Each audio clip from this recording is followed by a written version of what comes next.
is it that you hide from the world? What is it that you hope no one else will see? What are those things now? And what were they when you were a kid? Whatever the answers are to those questions, they are your super fuel for writing memoir and creative nonfiction. I want to give you 4 reasons why being real, why being authentic in your writing will make you irresistible. The magic of writing is that we look at some words on a page, 26 letters, a handful of punctuation marks, and somehow, when it works, we're connected to another human being who may have lived across the globe 300 years ago. How does that happen? And why is it so difficult sometimes to get there in our own work? Why does some writing come alive on the page and other writing can fall flat?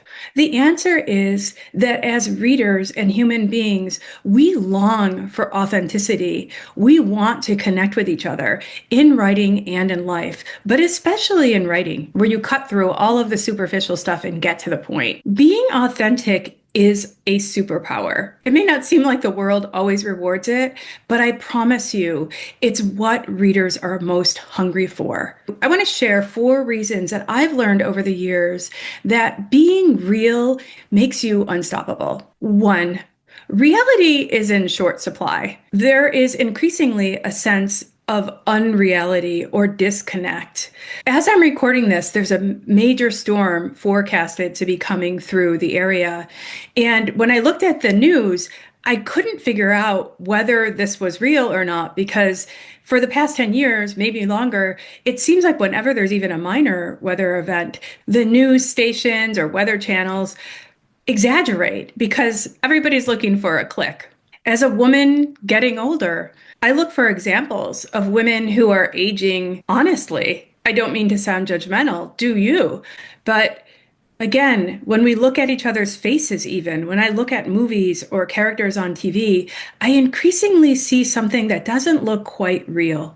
And when I read a poem or story or a memoir, no matter how clever or funny or descriptive it is, if I don't sense that there's an authentic presence on the other end of those sentences, I check out. The world needs you as you are.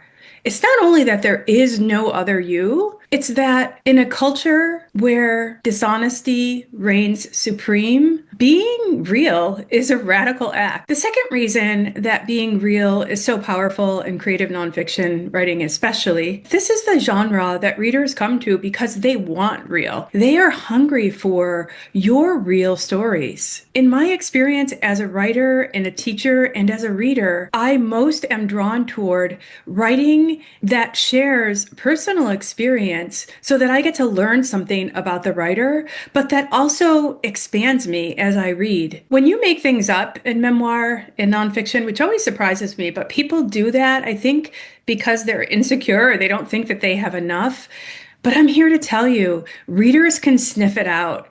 And fake is fake. When you are real, we will follow you. In fact, that's what's going to bring readers to your memoir and nonfiction in the first place. The third reason is about being real. What does that even mean? For me, it means not putting on airs, not trying to be something that I'm not. But somehow when we start to write, something shifts in our brains and the voices that we use with our friends somehow disappears. We think, well, we can't write the way that we speak. Writing the way that you speak is being real. And that's what people want. Don't make up words to try to impress people. That doesn't work at parties and it doesn't work on the page. The final reason is that the thing that you're hiding or insecure about or resistant to sharing is the exact thing that the reader wants to hear. That's what connects you with others. We might be impressed with each other on the surface level. And I'm not going to lie, I'm really impressed with people who know how to do makeup and hair and